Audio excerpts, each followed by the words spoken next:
You tune into the Sportscast with Brian, Craig, and Jeff. Give you all the sports news you need. We give you outspoken thoughts about all the headlines. We talk baseball, football, hockey, and more. No matter the topic, we cover it.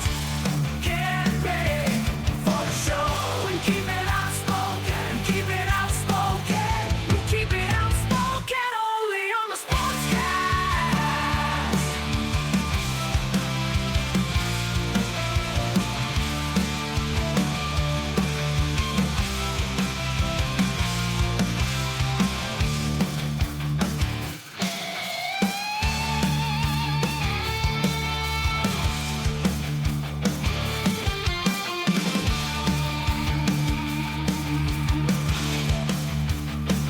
Tune into the Sportscast with Brian, Craig, and Jeff. Give you all the sports news you need.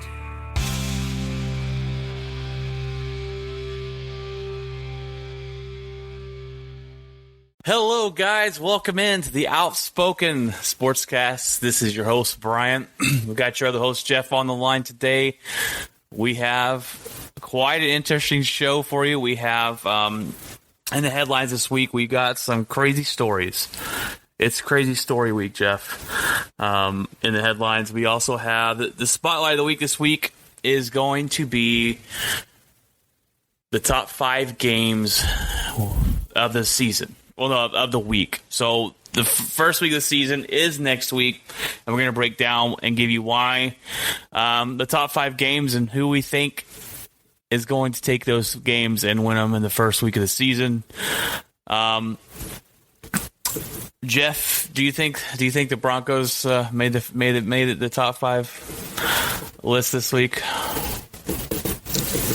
Probably not, just because it's just, they're an under-the-radar kind of team, and then also they're going against the Giants, which are not necessarily a big-time team you want to see. So, but in terms of curiosity, I think people would be curious to see how the Broncos are. Well, I'll tell you this, Jeff, and you're in this Survival Island game that I've started, the Survivor Island NFL game, and I'm picking Broncos week 1. I think that they will win. Week 1, I think their defense will overpower the Giants, and Teddy Bridgewater should do enough to be able to get the job done. So that's my pick already. I looked at the games, and I'm like, I don't know where I want to go with this week, and I picked Denver. So they better not let me down right off the bat. I don't think they'll. In terms of defense, I'm think that you're safe on that. Offense, we'll see. I do think that they'll try to do a run heavy kind of offense, but I think the only thing that, as long as I can tell you this much: if the drives start out good offensively, it's going to be good. If it's going to be a good game for the Broncos, if the drives are kind of like what I saw the last preseason game, even though, I don't know. It just was a little weird to see the offense kind of struggle there. But, and that was a lot of the first string guys. So I was like, maybe I'll just chalk it up as whatever. They did actually bounce back and score. I think Teddy ran out of the pocket and threw to Sutton. But yeah, other than that, like, as long as the drive, the first, I would say maybe 4 drives, if they're not doing anything, it's going to be a long game. It's going to be a close game. But if they can score some points quick, this defense can take care of the rest. And I think you get a couple defensive scores, maybe 1 or 2. Yeah. The defense of the Giants were surprisingly decent last year. They were okay, but I don't think they're going to be that good this year. And yeah, Daniel their O-line's not good. Yeah, their O-line's not good. Daniel Jones is going to be running for his life. Yeah. Yeah. All right, Jeff. Well, let's jump into the Spotlight of the Week. I just wanted to throw that out there real quick. Spotlight of the Week. So we break down the top 5 games for you. And number 1, Jeff, we have kicking off the entire football season Thursday night is the Tampa Bay Buccaneers, defending champions, and Tom Brady versus the Dallas Cowboys. This is should be an interesting game. Now, I think this one's easy to call. I think we can all predict, and a lot of Cowboy fans can probably chalk us up as a loss for Dallas. I think Tampa Bay wins this. They're going to dominate on defense. I think that's what's going to mainly win it for them. Their defense is going to get to Dak Prescott. We still got questions about Dak Prescott's health. He's been throwing the ball back in practice, but this is his first time playing since he broke the ankle. So we didn't give him any. He didn't see a preseason game, which preseason's nothing really. I don't really count preseason too much, but when it comes from a guy that hasn't played football in I don't even know how many months it's been a long time, getting that live kind of game action can get you back into it easier than going up against the number one defense from last season. So that, with the Dallas question mark on defense, I think the Tampa Bay Buccaneers will win this pretty easily. Yeah, I actually watched, I think I sent you a video earlier. Yeah. And there's a lot of analysts thinking that the Cowboys are going to win this game. I think that's a little bit odd, given that the Bucs are Super Bowl champs. They're coming into this season as Super Bowl champs, and this is the first game. So to just write them off is kind of weird to me, especially since this team has gotten, or basically it's the same team. And so, like, when you put all that into perspective, it is odd that we really haven't seen a sample size of how Dak is since that injury. We knew he was going to play week one. If he did not play week one, then that would be very worrisome.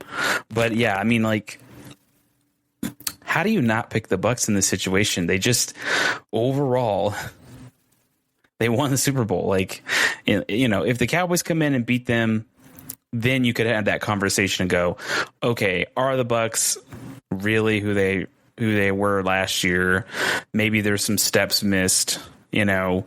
Maybe Tom Brady isn't as good as he to get those points on the board and maybe help the defense. Maybe there's something off there.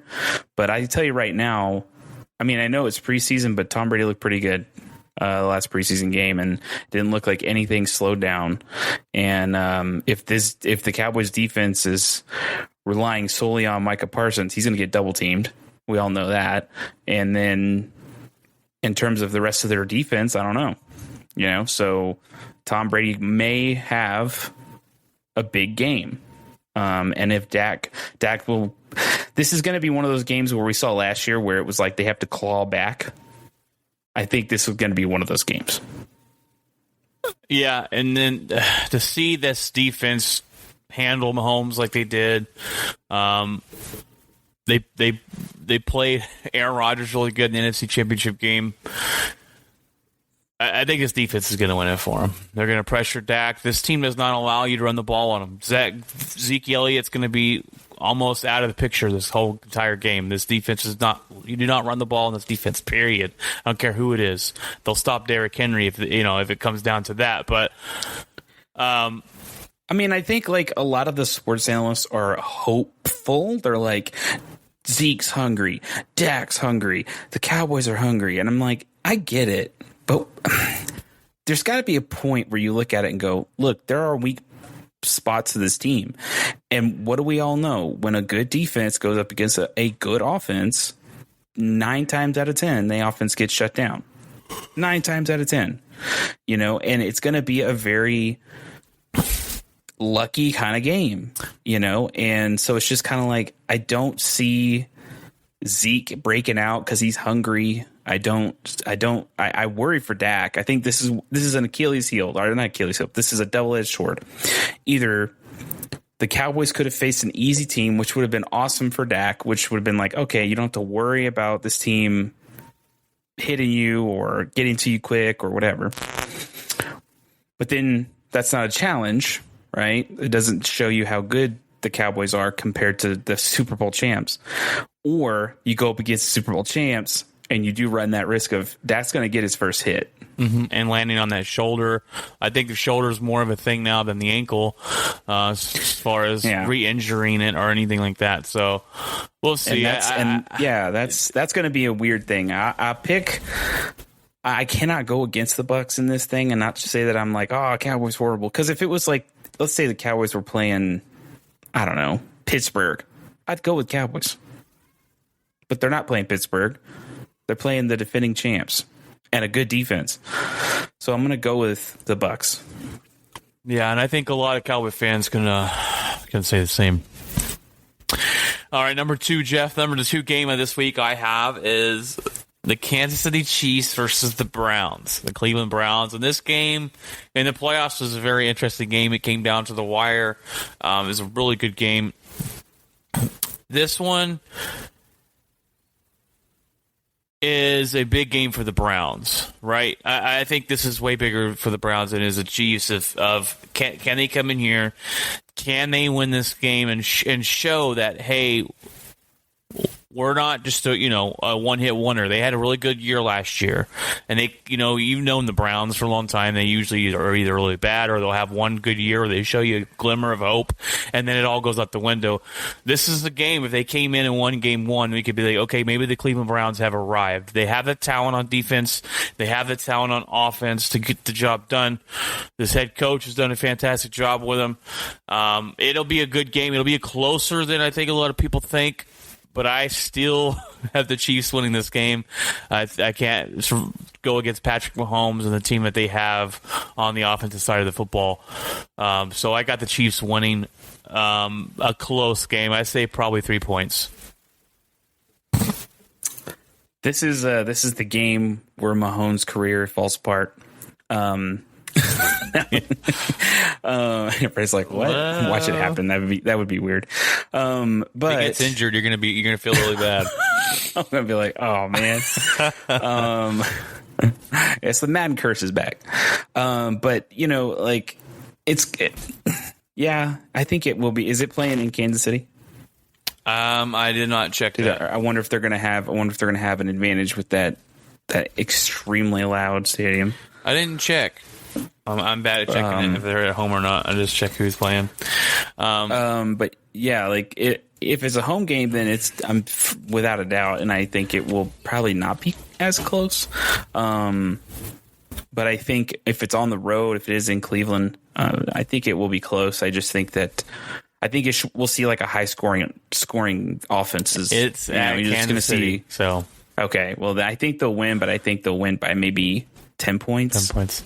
I don't think it'll win by a field goal but I think it will be a high scoring game.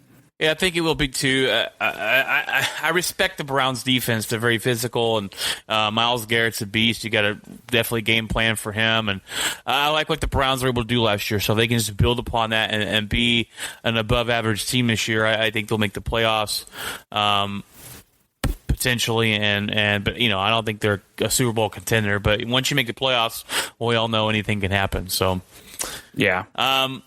Number 3, Jeff, I got the Rams versus the Bears, and this is a game. We got 2 quarterbacks with 2 new teams. We got Matthew Stafford from the Lions over to the Rams. He has a lot to prove this season, and then you got Andy Dalton, who, he with a career with Cincinnati, who he played decently. This is a team when he had Cincinnati, they won 10 games a year, but they didn't ever win a playoff game. And he is fighting to keep his job from the rookie quarterback Fields that they just took this year in the number 1 or their first round draft pick. So they both have a lot of pressure to play well. I don't like the matchup for Dalton really well. I don't like this game for him. His opening game of Chicago against the number 1 defense of last season. The Rams will be a top 3 defense this season. And because of that, I think the Rams win this game. And, Stafford is going up against the Bears defense, and they've always been tough and always played with a lot of heart and a lot of grit. And I think Stafford's going to have pressure down his throat, too. I think he'll be able to find more plays than Andy Dalton and get the first win of the season with his new team. And then you'll have Chicago fans already wanting Justin Fields out there to replace Dalton. But I think the Bears have made the right decision to keep Dalton on the field and see how he plays this season and go from there. But they both have a lot of pressure. Yeah, I think Stafford has probably the most pressure. I think a lot of people already know what Dalton can do. And Stafford, I mean, we know what Stafford can do too, but I mean, this is Stafford on a different team. And so I think that I'd say way a better team than he was on before. So it's more pressure on him, because if he does struggle, then maybe some people would then go, was it just the Lions? Even though we know it was the Lions, or maybe we just saw, I mean, it's interesting. So yeah, Stafford, I think, I don't think anyone's doubting his talent, but I mean, this is a prove me kind of game for him. Right. Because and the Bears do have, I mean, they're typically a lot like defensive minded type team. So not to say they're going to give him a lot of trouble, but I think if Stafford wants to prove himself, this is the game to do that. This is what I like to call the narrative game. And I say that because the narrative of Stafford's whole career is, well, he's good, but he's played on the Lions. So he's got to prove that right? He's got to come out here and prove that he can play with a team that's good, and it's not just the Lions that were holding him back. And then if you look at Andy Dalton, the narrative of Andy Dalton is his career's done. He's a one-hit wonder. He played well with the Bengals, didn't get the job done. He played last year with the Dallas Cowboys, and they, offensive line struggled. He didn't play very well. He backed up Dak Prescott. This is his time to prove, hey, I'm a starter in this league. And all the talk this offseason has been about Justin Fields that they picked up, but he came out and said Justin Fields is going to have a great career, but my time is now. So it's his time to step up. It's his time to prove it. I hate the Bears with a passion. I'm a Packer fan here, but if they could win this game, I think it would quiet the noise down for Dalton, and it would show like, oh man, okay, we just beat a very competitive football team with Andy Dalton on the field. And pit some and show that he can do it. So this is the narrative game. What narrative is going to plan out to be true by the end of the year? And it's not just going to lie on one game, but throughout the season of what we find the narrative to be. I mean, I'm going, in my opinion, if I wanted to have the narrative I want to see, I'm going with Stafford. I want to see Stafford do something good on a good team. Yeah. I think he deserves it. Not to take anything from Dalton that says and think Dalton doesn't deserve it, but I would just like to see Stafford do something outside of an organization that is known to just chew talent up and not care. Right. An organization that makes legends retire. That's what they're known for. So that's what they're known for. Yeah, in yeah. Detroit. It's as just sad as that is. It's the truth. Everybody wants to see Stafford. This is going to be a tune-in game. A lot of people want to watch this game because they want to see him how he does. Right, and I like playing against Stafford in Green Bay because I like to be able to watch him play. So when we played him twice a year, it was a fun matchup. He's a gunslinger. And I liked it, but I can never root for him because I'm not rooting for no Lions team or quarterback. But now that he's with the Rams, I can cheer him on. Not really cheer him on, but I can watch him and not really care if he wins or loses. The Lions, I want him to lose every single game. But I give the Rams the win here just because I want to see them do. I want to see him do well, and that if he does well, they win. So I mean, I want to see that. I would go with the Rams in this. Him paired with that defense it's insane. Number 4, Jeff. I got the Packers versus the Saints. We got Aaron Rodgers versus Drew Brees. Oh, wait a minute. No, we don't. Drew Brees is retired, so we got Aaron Rodgers versus Jameis Winston as the Saints finally announced that Jameis Winston is going to be their quarterback. This game, because of the hurricane, is being moved to be played in Jacksonville, Jeff. So the game, we thought it might have been at AT&T Stadium. The Saints got the pick, and they chose Jacksonville, and which is very random, but they didn't want the Packer fans to go. Okay, Packer fans travel wherever we go, but the rumor was, they were talking on the radio today overnight, that the Saints looked it up. Aaron Rodgers' record in Florida is 3-4. Jeff, he doesn't play well in Florida. I don't know why. That's against all the teams: Jacksonville Jaguars, the Bucks. In Florida, he's 3-4. So they're hoping to get some of that bad luck for Aaron Rodgers there, but. It's that stifling humidity. That's the problem. It could be. And the other wing is if the Packers want to fly from Wisconsin, it's also one of the furthest trips you can and most expensive trips you could take, being all the way down in Florida. So there was some rumors going on about why they chose Jacksonville to be it. But I'm interested to see what Jameis can do. I think he's a guy that a lot of people gave up on too early. Like, he had 30 touchdown passes, but he also threw a lot of interceptions. I wonder if Sean McVay, who's their head coach? Why am I drawing a blank on their head coach? Sean Payton can keep those down, keep him level-headed. He's got Kamara. Michael Thomas won't be there. He'll be missing the first 7 games of the year, I believe, 6 or 7 on the IR. So he doesn't have a lot of weapons. When you think of this offensive talent that they have, you used to think of Drew Brees, Kamara, and Michael Thomas.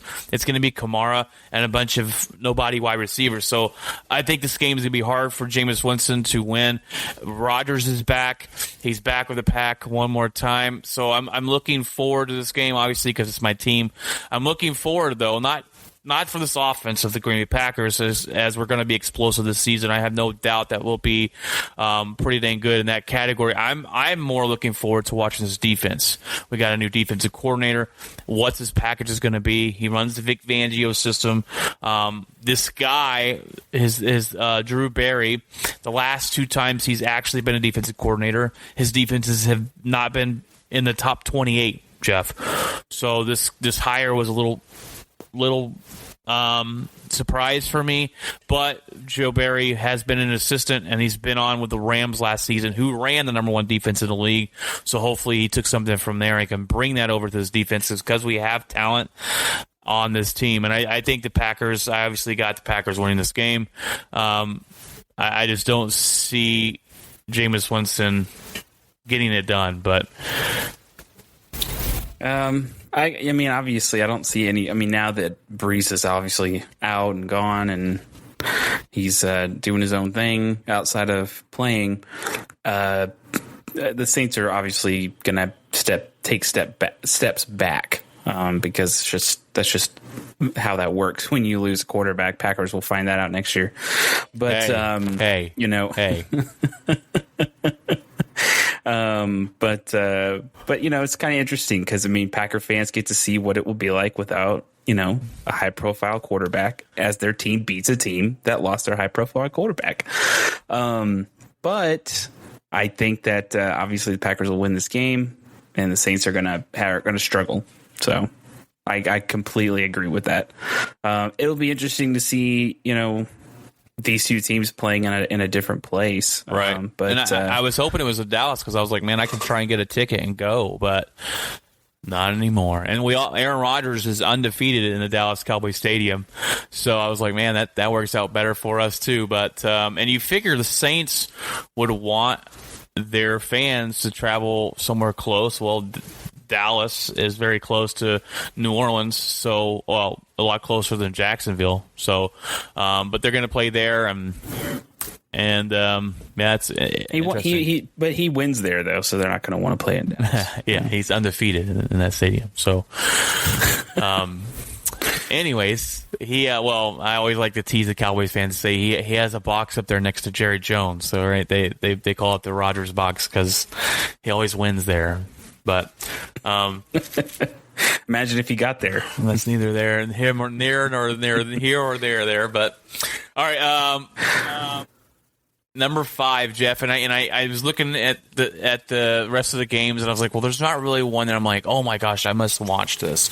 But this one's kind of interesting. And it's the Panthers versus the Jets. And you're probably going, why did you choose this game? There's going to be some weeks, Jeff, where we got to throw some teams in here, and it's going to be like, there's not any really good games. There's like 1 or 2 good games. But this one's interesting. I put it on the list because it's Sam Darnold, who used to be the Jets quarterback, versus Zach Wilson, the new Jets quarterback. So Darnold looking to show that he still has something left to prove, left in the tank, as his career start with the Jets did not go too well. Now he's with the Panthers. I'm forgetting that he's there. I think he's probably hoping that a lot of people have forgotten he's there. He can come in under the radar. And then Wilson, a rookie quarterback, trying to show that he is worth his second overall pick this season. Should be an interesting game. Tony Romo said Zach Wilson has some Patrick Mahomes, Dan Marino traits in him, so that ought to be interesting, comparing him to the great Dan Marino and Patrick Mahomes. And I'm interested to see and watch him play. I got the Panthers winning this because I think they have the better team all around. It'll be a close game.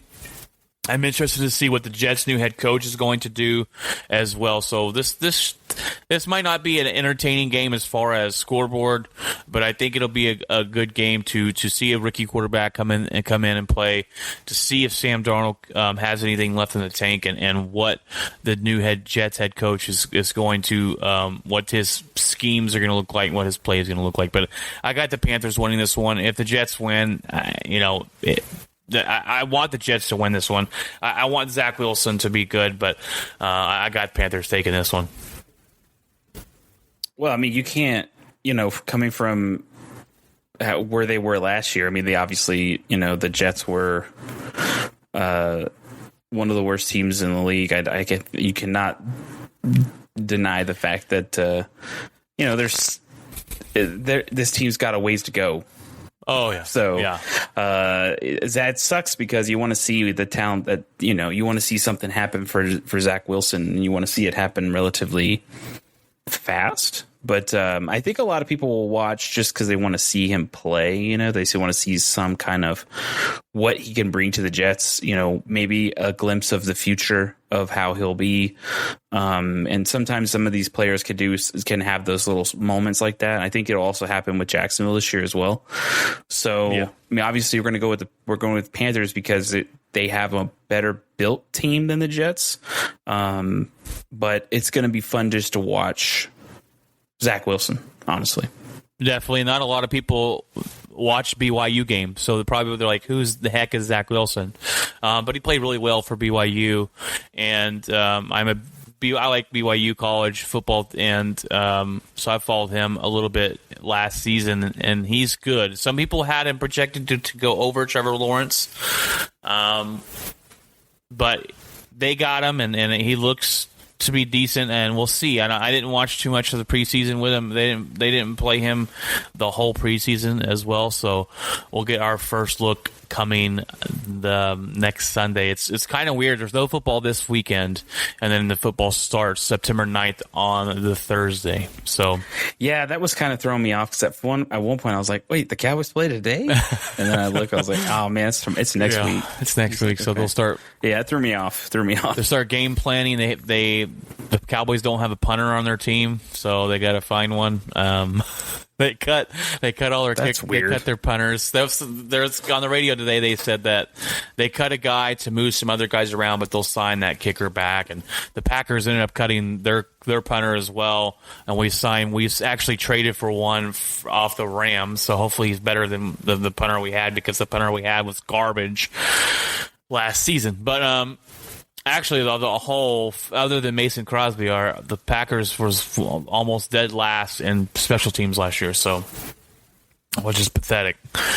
But those are your top 5 games of week 1. We like to do that each week. We like to give you the top 5 games, and then after week 1, we'll give you a recap of some highlights and some moments that we saw from the week before, week 1, week 2, week 3, down the list. So we got some interesting headlines here, Jeff, and I meant to get on TikTok and have this breaking news, but you'll find out in my locker that my week has been really hectic, and one of those weeks that you just want to get through. So we'll jump into that and what's in my locker coming up. But the number one breaking news was the biggest cut this NFL season, Jeff.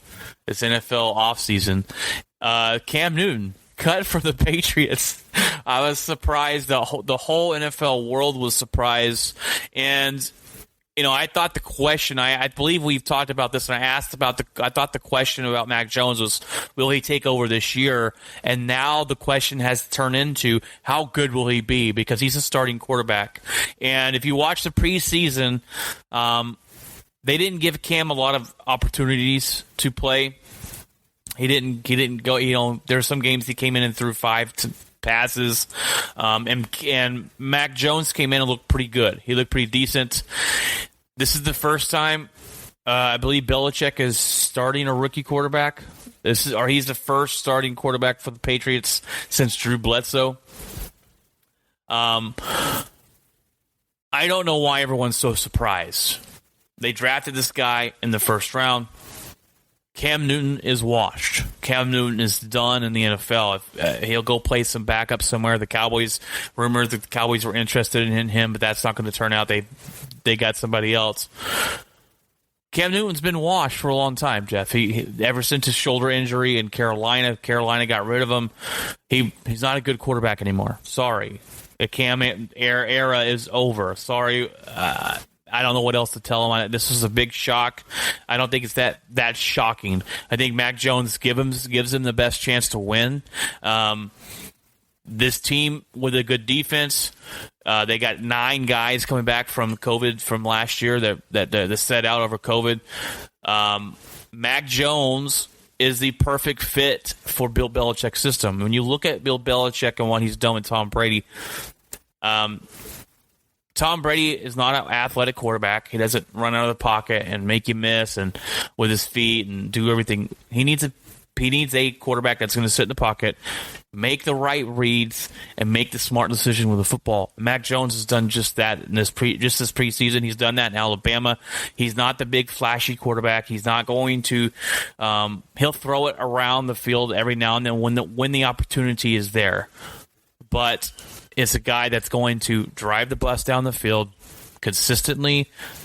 If he can do that consistently and smart and make the right reads with his defense, the Patriots will be better this season than I think most people will think they could have been. Well, I mean, this is a straight. I think this is a move for Belichick to try to steer the team in the right direction. I think Cam Newton, there's a lot of other interesting things. I think there was something to do with Cam did something weird. Like I don't know if he did something out of protocol or something that they weren't really, there was something there too, that there was some disconnect there. And so he didn't play for some reason. For some of that as well. And that was some of the reasons too. I'm sure there's more, but this is, I mean, not to say that this is a make or break, but I think this might be the moment where we finally see this is Bill Belichick's move. And if it works, then he's a genius, and he'll be able to pick and choose when he hangs it up and is done. But if this is a fail move and Mac Jones is not as good as we thought, man, oh man, it's tough to say that Bill Belichick would be in the hot seat, but I definitely think he would be in the hot seat. You know, kind of like nudging out the door, like, come on, I think it's time to let somebody else come in. You know, but it's weird because he's gambling with him. He's gambling with Mac Jones. It is a gamble. But we know what Cam Newton is, and he's not a guy that's going to come in here and win. True. You know, and I think Bill Belichick realized that Cam Newton can't throw the ball down the field like he used to, and they used him in a certain way last season to get the best that they could out of him. I think, you know, what's funny to me is a lot of people are, you know, trying to, oh, well, Bill Belichick's going to do what he wants to do no matter what, no matter if this is a good decision or not. Cam Newton's not good. Why are people holding on to that? He is not a good quarterback anymore. He was fantastic in college. He came in the NFL. He was good in the NFL, had a great career. He went to the Super Bowl. He was the MVP. He had a good career. Injuries cut it shorter than it needed to be, but he's not the same guy. Now, if he goes and gets picked up with someone else and he starts throwing the ball all over the field again, then I will admit that I'm wrong. But he is not a good quarterback anymore. And It's time for us to. It's time for New England to not waste another year and figure out what they got in their first round draft pick. That's what I don't understand when teams draft these quarterbacks. And if you don't have a for sure quarterback, a for sure future quarterback, like when Aaron Rodgers and Green Bay drafted Jordan Love, you can let Jordan Love sit. That's fine, and we know we got Aaron Rodgers.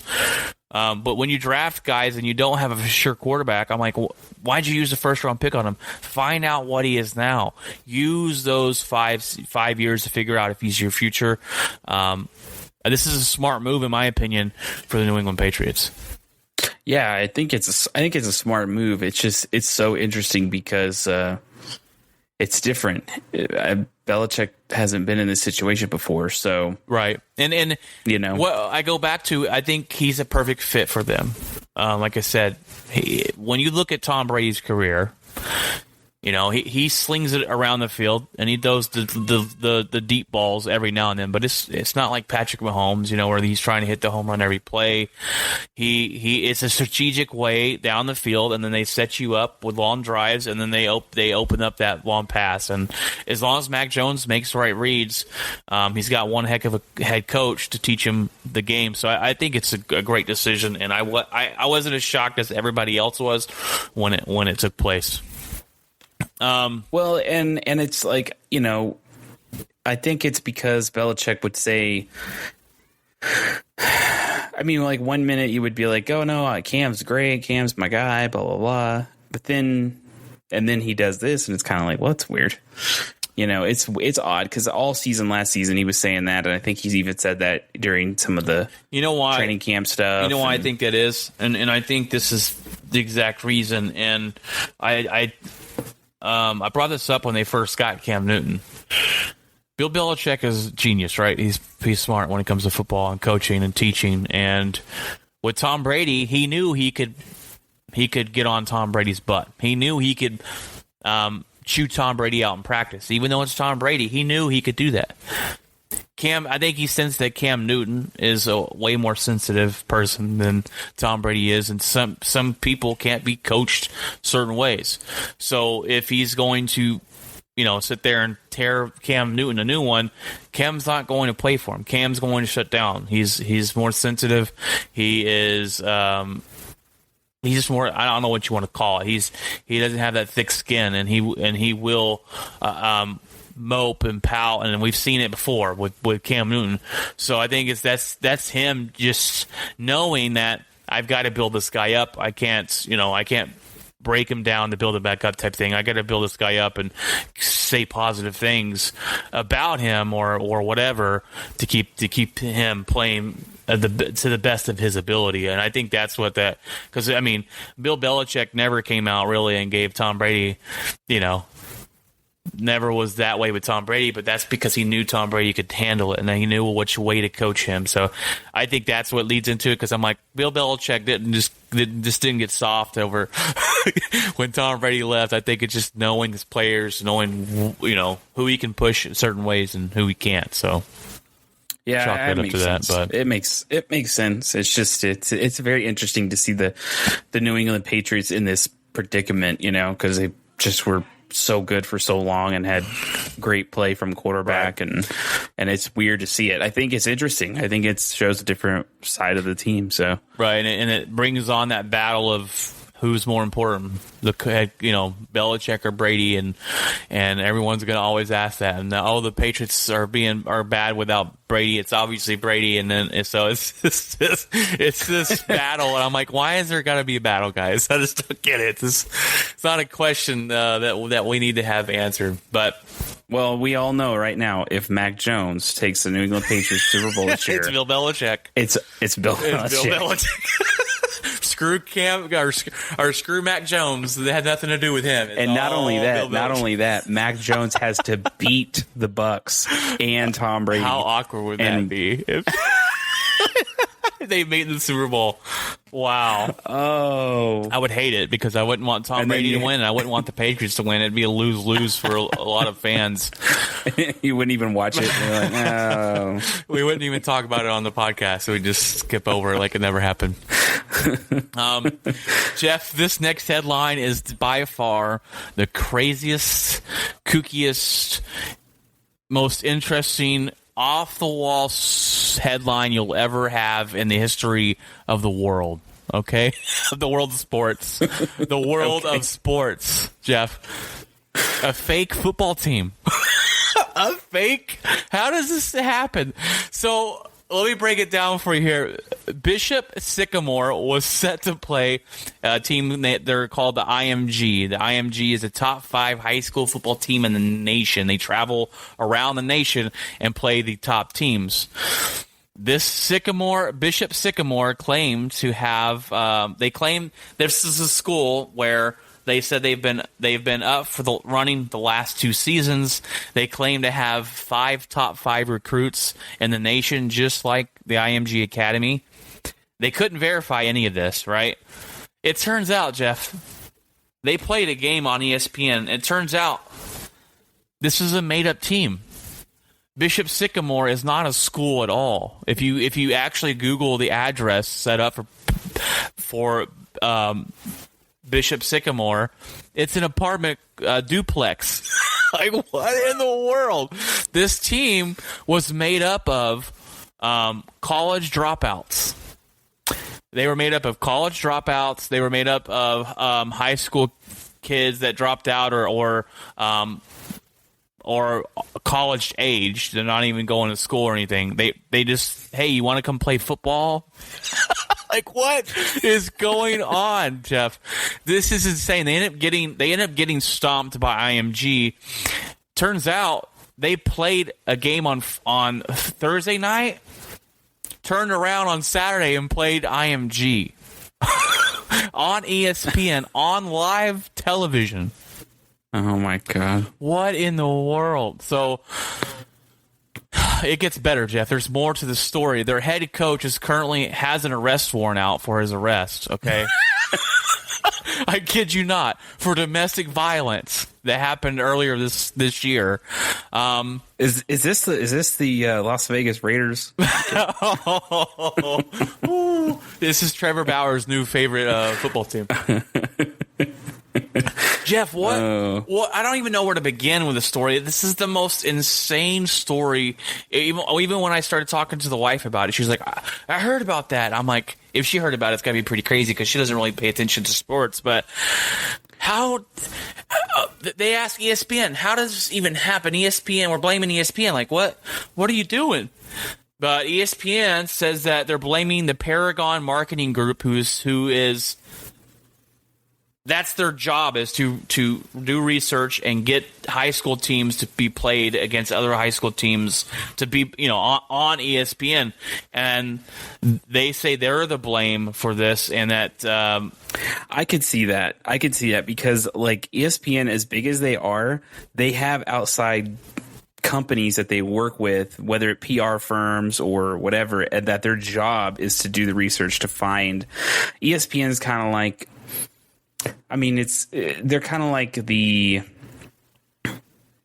they're like the monitor that's showing all the stuff, right? Right, and they have the people that are there to control the graphics and the stuff on the TV and the commentators and all that, and then they hire somebody else to go grab the talent, right, to then show on their platform. And so I could see ESPN, even though they should have some PR team that would do the checks and balances one more time before they start something like that. But I definitely could see how it was also this Paragon Marketing issue as well. Even the announcers, when they said it, they were like, it became very apparent when they started playing, like, this is not.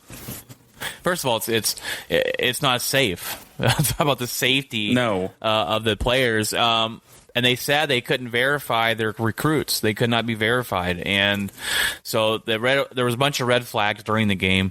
They were actually supposed to come to Texas and play a Decatur or Denton team. I can't remember who.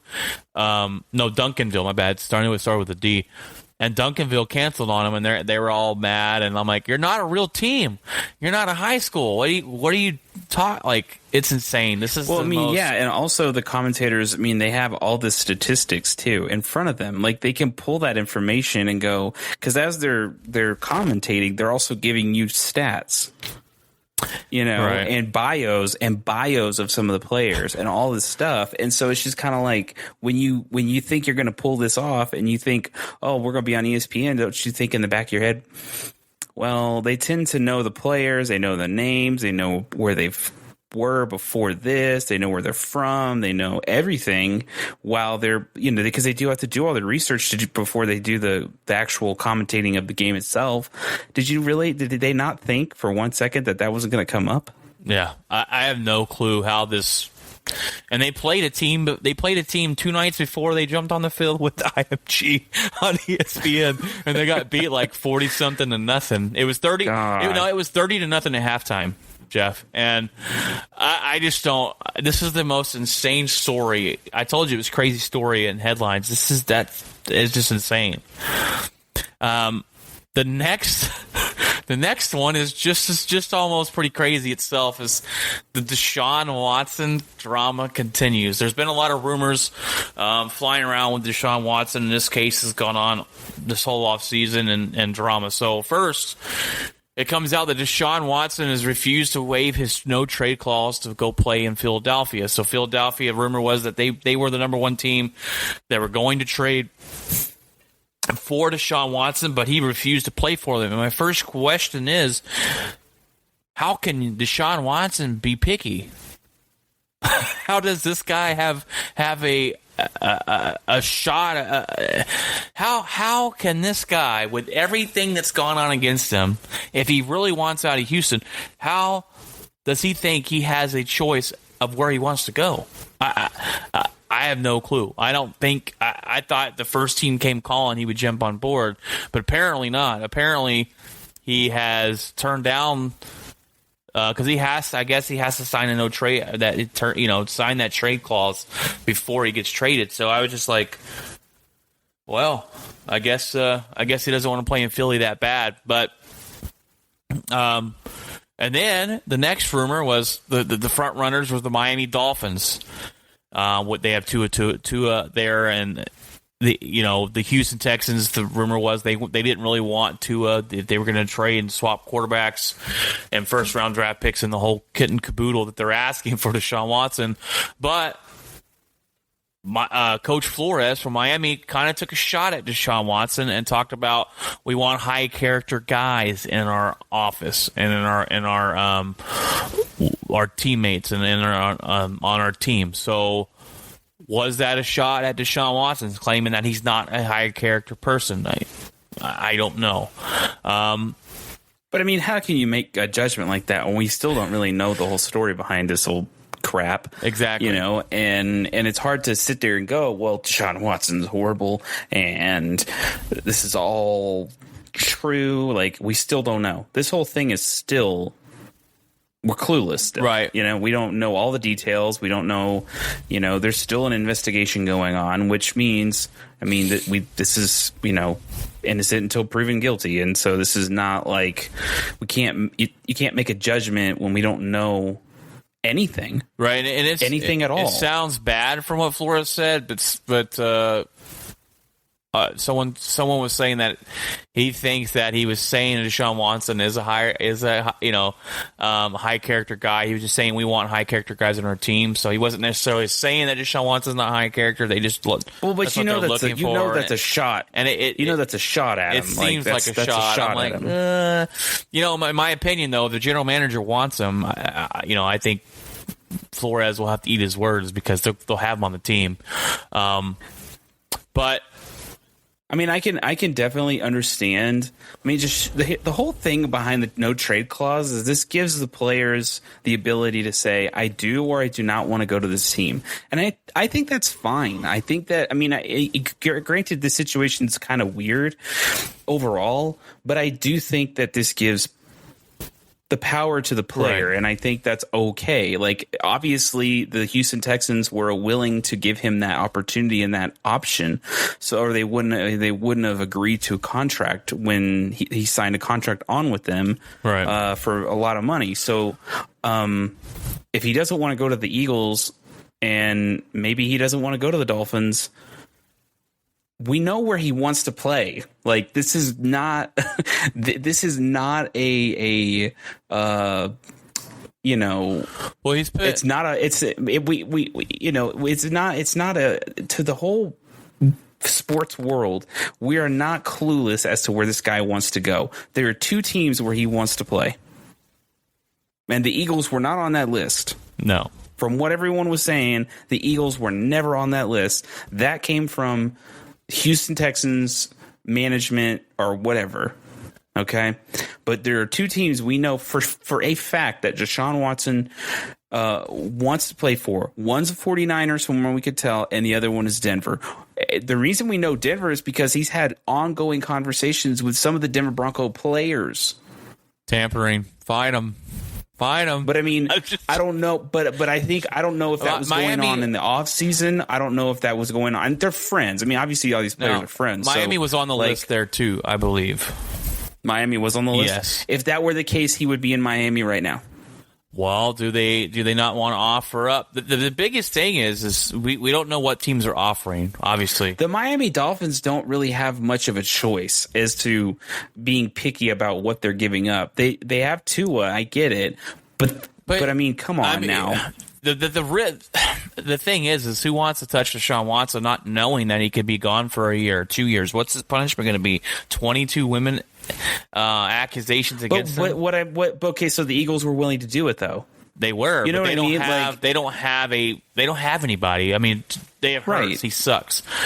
They have Tua that is there that could hold the ship down until Deshaun Watson does this. I would do it. Now, what I give? They're asking for 3 first-round picks and 2 second-round picks. That's a lot to ask for a guy that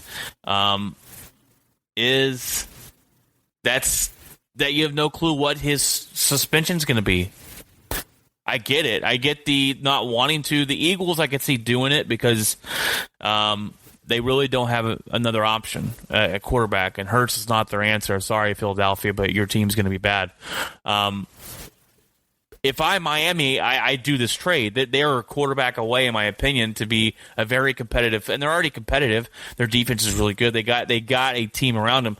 It just is Tua of that guy, and that's yet to be seen. He hasn't had the opportunity yet to really show that. But Deshaun Watson's a top 5 quarterback in the league when playing, and you give up the whole farm and kit and caboodle for that. But the risk is the risk. I think the risk is worth it because he's still young. I don't think he's going to get more than a year suspension, no matter which way this goes. It's just, when is that going to come down?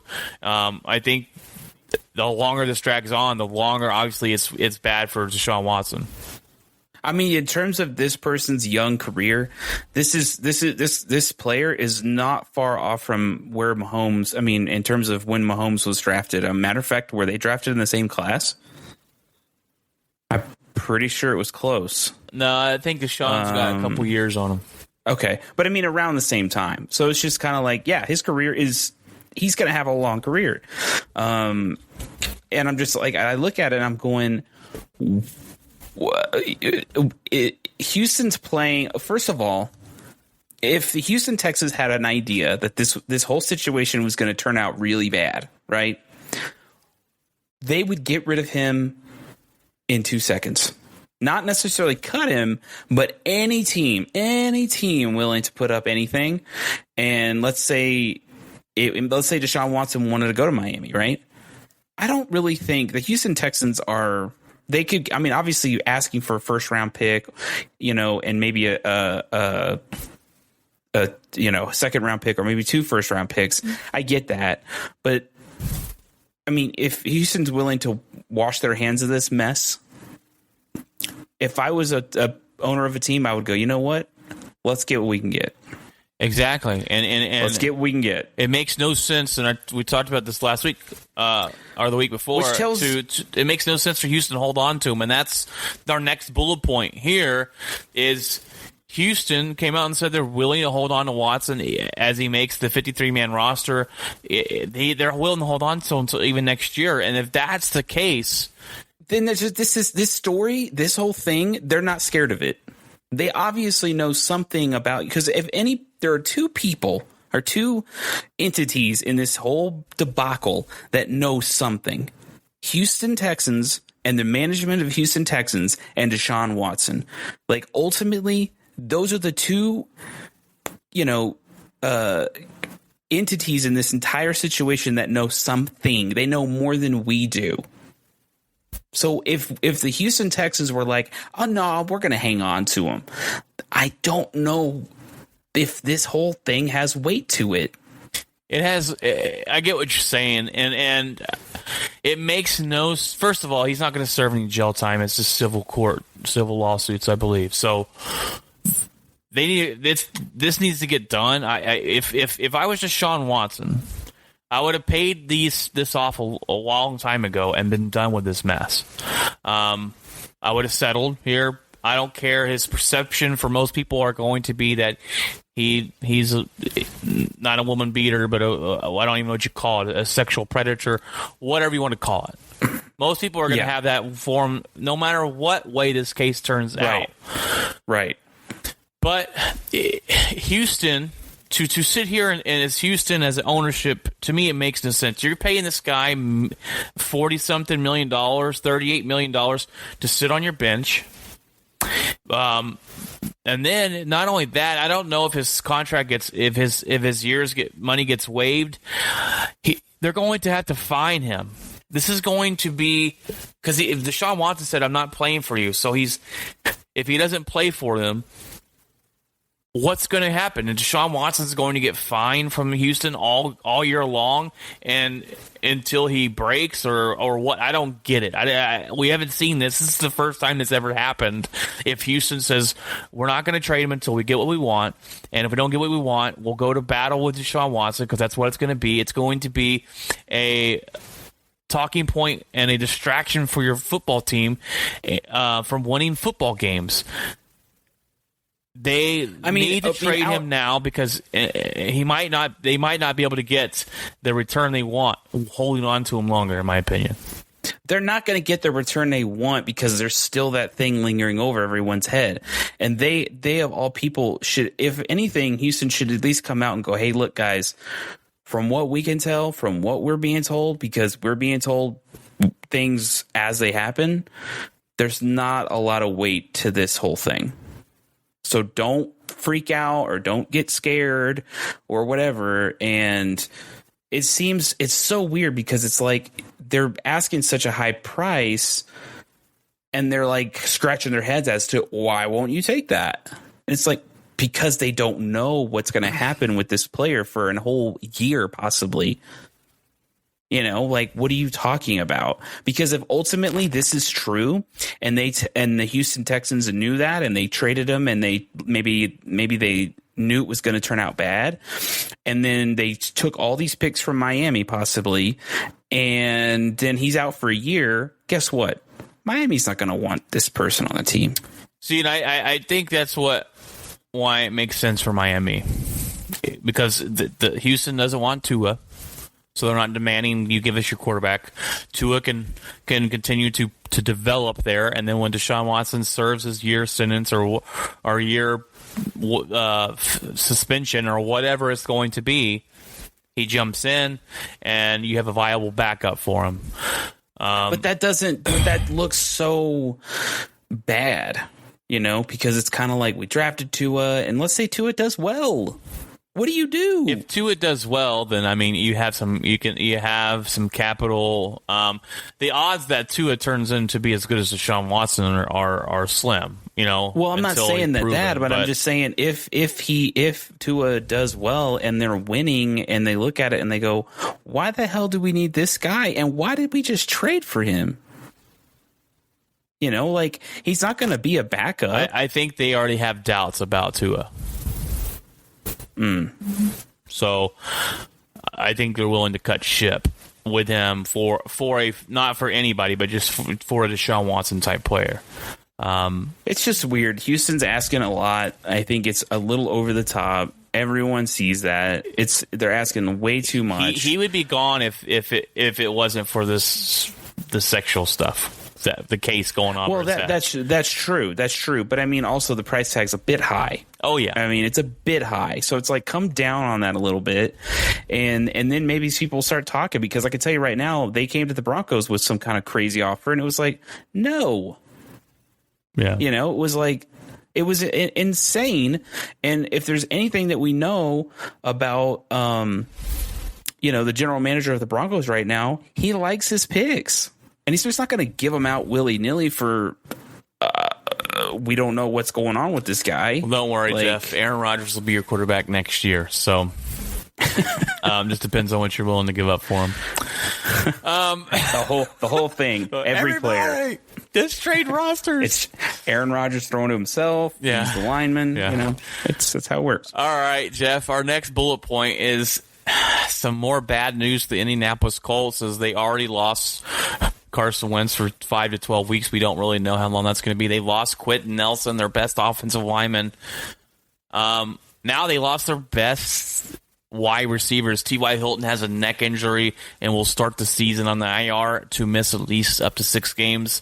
I'm not sure what the neck injury is.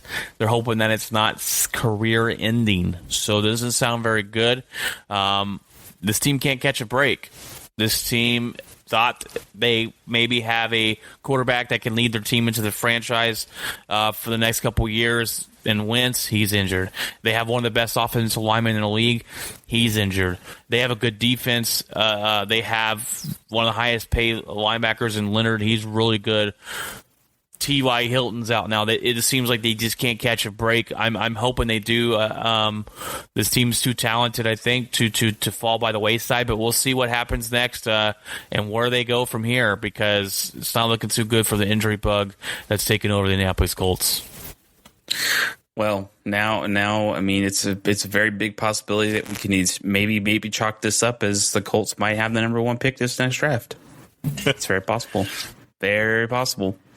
They may win a game or so, but it's looking in like that. It's looking more and more like the Colts may have the first pick or the second pick. So this is bad, but bad, maybe not bad. We'll see. You never know. Yeah, you never know what happens. And if you're going to be bad, you want to be really bad, right? So you get that first round pick. But right. All right, Jeff. My next bullet point is your Denver Broncos in it. They did not allow a single touchdown in preseason this year. That's a pretty crazy stat. Their defensive backfield's really good. They're the most expensive defensive backfield in the NFL. You'll pay the most money out of any other team for it. But rumors are they were getting a bunch of offers. They were getting the phones ringing off the hooks to get calls from around the league for people wanting to take away some of those talented players you got back there in the backfield. And I think one thing that your team's done smartly here is they realize, look, we don't have our future quarterback. We don't have that high-powered offense. We got some good wide receivers, don't get me wrong. But what they've done here is they said, our division is made up of 2 gunslingers. Patrick Mahomes can put up 40 points a game on you. The rookie last year in what's his face, Jeff? What's his name? What's the rookie quarterback last year? The Chargers. Herbert? Yeah, Herbert. I forget his name. I had his face in my head, but I couldn't think of it. Herbert came out throwing the ball all over the field last season. So they're saying, well, if we can't keep up with you, we're going to slow you down. So I like what they've done with their defense. This Denver Broncos defense could keep them in a lot of games this year. And to not allow 1 touchdown given up the whole preseason, that's pretty crazy. Oh, man. I love what Vic Fangio did with this defense. We struggled last year. It really sucked because we had a lot of injuries on our secondary, and it was apparent. It was really just Justin Simmons out there doing it by himself. But Vic Fangio designed this defense to completely take away the pass. Completely. The depth is insane. And I mentioned this a couple of episodes ago. Maybe it was the last episode, but I'm not quite sure. I think it was how Drew Lock was struggling in practices against the defense. No wonder. But it's like, no wonder though. You cannot throw against them. Like, you just cannot do it. And so I think that if that's the case, and I urge the Broncos to hold off as much as they can. I know that there's a couple of pieces that we could easily trade for. And if the Broncos decided, let's go ahead and get rid of some of these pieces and trade, I'd love to get an offensive tackle, a good one, or an offensive lineman in general. I know we have a few pieces that are kind of iffy, but if we can solidify the offensive line, that would only better help the offense. Obviously, a run game, and then as long as we can continue to keep obviously the bulk of our talent in the backfield, that would be amazing, because that would actually really help this team a lot. But if they decide not to, and they're like, nope, we want to. This is exactly the way this defense is designed. This is the way we want our defense to be. Then I have no problem, man. Like the Denver Broncos, I'm telling you, and a lot of people are going to completely shut off. They're ignoring this team. This team isn't going to do much. Like they're going to be. They're gonna throw some troubles for Patrick Mahomes. I can assure you. Like, he won't have a lot of windows to throw into, and the windows that he will have are going to be very, very small. Like, it's gonna be, and it's gonna rely mostly on, these. You're gonna have to run against this team. Like, that's just Which it. is going to be hard to do with Von Miller and who's the other guy out there? Shelby Harris, Von Miller, and Bradley Chubb. I'm bad at remembering names today. Sorry. That's also not including a couple other people up on that defensive line as well that are just as good. That are just as good as they're just not talked about enough. They're not talked about enough. So it's like, I don't remember their names it's on the top of my head because they're not the well-known name guys, but I'm telling you, this defense is freaking stacked, dude. It's stacked. It looks to be the best defense they've had in a long time. So I'm interested to see that, and hopefully it's full throttle. As I told you, I already picked the Denver Broncos Week 1 in the NFL Survivor game. So that being said, we are super excited for Week 1 coming up next week, September 9th, Thursday night. You got the Bucs versus the Cowboys. It's be one of those games that, because I go to bed so early, that I won't be able to watch.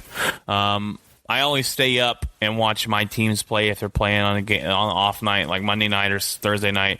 But we're looking forward to recap those games next week. And I think I'm trying to see where is that?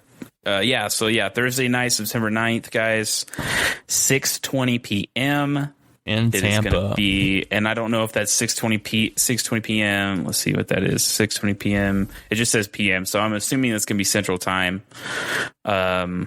For any of you guys in Texas, maybe that's going to. It'll probably be Florida time. Yeah, it'll be Florida time. So it'll be 7:30. So East Coast. Yeah. So I mean, it's going to be any way, shape, or form. It's prime time. So it's going to be kind of crazy. It's going to be insane. You're going to have the whole hoopla at the beginning of the game. You could see some rust from both teams coming out. Week 1, it's kind of shoving off that rust, but I don't think there's enough rust on the Tampa Bay to get them to lose this game. So yeah, and then that's followed up with Bears and the Rams Sunday night. So yep. That'll be the Sunday night. So those are the primetime games. But yeah, it's going to be fun. Oh yeah, football season's always great. All right, Jeff, it's that time of the week where I ask you that question. What's in your locker? Man, my locker has been it's been pretty good. We went to my mom's this last weekend, had some fun, and we basically just kind of hung out with her, and then we're supposed to go there this next weekend as well. So just because I have a 4-day weekend, but yeah, we're kind of just chilling out. We've been watching some stuff. I'm just really focused on, this week 1 game for the Broncos and see what they're going to do. And the other thing that I also have been kind of paying attention to as of late, because as of today, we finally got some information that people have been waiting for. This is in terms of PlayStation stuff. you know me in the games I do. So games I play, but yeah, like today, I think as of today, Sony announced that next Thursday is the PlayStation experience. So they're going to have a 40-minute go through of all the things that they're going to be upcoming games, stuff like that. There's some rumors of the Last of Us multiplayer thing being shown off, and it's pretty exciting. So I'm looking forward to that as well. That'll be next Thursday. So maybe when that goes off, I'll be able to talk about that here on the show a little bit towards the end of the show. Just to kind of a little rough recap and reaction of what they talked about and stuff. So, but outside of that, I tried to get into the Call of Duty Vanguard thing, and then I came home Sunday, and I was like, I turned it on. It was like, this ended. I'm like, son of a. So there's a new upcoming one on the 10th, and it's an open beta for PlayStation. I think it's on the 10th, and then there's another one for everybody else, maybe like on the 11th. So I'm gonna definitely get into that. And play that for sure. So maybe that'll be a little bit more. Maybe we'll have some more maps and stuff, more modes. But yeah, other than that, man, just been anticipating the upcoming game. I think we're playing in New York, so we're not here in Colorado. But either way, it's going to be fun and exciting. I just want to see this defense, man. That's all I'm focused on. What's in your locker, Brian? All right, man. Well, let me start off by saying the Vanguard beta was fantastic. I didn't know it was only for 2 days, and then I played it on Sunday, and then it cut off at like 12 on Sunday, and I was noon. I'm like, what? I want to keep playing this. It's already better than Cold War. I think Cold War Call of Duty was garbage, in my opinion, and this already was fantastic. And we definitely got to jump on together when this next one comes out. Fantastic game, or fantastic so far. Let me say that. So I already liked it though better than the Cold War one. My week has been hectic, crazy. It's a week I want to forget. A week I want to get over with, Jeff. It's been that bad. So work's been it's just crazy. I've been running a new route this week. I worked 13 and a half hours on Monday. I worked 12 and a half hours on Tuesday. I put another 11 and a half in on Wednesday. Today I got a little bit of a break. So I've been super busy this week trying to learn the route. It's been kicking my butt. Not only that, my wife calls me up on Tuesday, and she's a little upset. She said so basically we walk to get their kids from school, right? So because we're right down the street from them. So she takes the two little girls. If I'm not home in time, which this week I've just told you my hours, I have not been home in time. She'll put the kids in the stroller. She'll roll them down there and walk our two other kids home. So she went to open the back door of the van. It's an electric door, opens up the hatch, and the stroller wasn't in there because I moved it into the garage. But she closed the door, and Annabelle ended up running underneath it, and it popped her in the head, and she bled quite a bit. So my wife she called me up freaking out. She had to take her to the doctor, cook children, make sure she didn't need any stitches or anything. She didn't, thank goodness. No stitches, no glue. They said that head wounds bleed quite a bit, so just keep an eye and make sure it doesn't get infected. So that was a hectic day. My wife felt really, really bad because she injured our child. And then today, I get a break. I'm like, I'll come home. I can spend some time with the family. I walk to go get the kids. And Phoebe, she doesn't like to walk a lot. And it's hot. It's like 99 degrees outside. It feels like it's 105 today. So, yeah, it's disgusting. So, she's always like, well, carry me. So I give her a piggyback ride, and she keeps slipping off. I said, well, let me pitch you down. You can jump on my shoulders. I'll carry on my shoulders. It's easier to carry that way. Well, I went to go put her down, and I thought she was closer to the ground than she was. And she lets go, and instead of landing on her feet like I figured she would, she face planted into the concrete. So that was fun. I felt like crap. She has a big knot on her forehead and a big bruise. So that's been fantastic. I feel like this week just keeps coming. I'm calling CPS, man. I'm done. Please don't call. Yeah, guys. No, I swear we're good parents. Don't call. It's just been. So my wife, we got home and we pissed my son it, and she scratched her glasses, so we got to get the lens fixed. And my wife looked at me. She's like, "Well, I'm glad I'm not the only one that damaged our kids this week." So, but I still feel horrible about it. But, so tomorrow's my last day of running the route. And then, actually, I got to run the route again next week, and it just sucks. But this weekend, though, I'm doing something I haven't ever done before. We're going to go axe throwing with a couple of people from work. And then next weekend, we are going to go to Six Flags with my brother-in-law. So we got some things to look forward to that hopefully can get us out of this little slumpy week we've been having. But that's what we got looking forward to. Obviously, looking forward to the NFL season. It looks like my Packer game I'll be able to watch. It looks like it's the 4 o'clock game on Sunday, so I'll be able to watch that live, which is fantastic because I live in Texas. So if the Cowboys are playing, usually I don't get to see my team play, but they're playing Thursday night, so I'll be able to watch it. Every time I see that when Green Bay is the same time as the Cowboys, I always go, well, I'm not going to be able to watch it unless I go to a sports bar or something. So can't we just get like an MLB at-bat style app for football? Like, is it really that hard? Give me a NFL. This is what I want, and we've talked about this before, Jeff, that I want an app. I'll pay $20 a month all year round, even though football's not all year round sport. That's what MLB. That's what MLB at bat is. $29 a month, and you can watch your team. I want it. I want that. But I want it to be also like the WWE app. And the WWE, whatever. I don't watch that anymore. But you can go and look up old matches. I want to be able to go on and be able to look up Super Bowl, whatever. I want to, so I think that'd be fantastic. But I'd pay $20 a month just to watch my team play every game of the season, and still pay you $20 a month when the NFL's not even on. So, but we never will get that because these TV deals that they make are just worth billions of dollars, and. But you could still throw at. I mean, heck, would you? Okay, even if you paid $29, but would you still just be like, fine, throw the freaking ads? I don't care. Throw the ads at me. Oh, I'll watch an ad every 10 minutes if I get to watch my team play. I mean, exactly. I'll go. We stream everything, right? We have at my house. We have Hulu, we have Disney Plus, we have Netflix, we have HBO Max.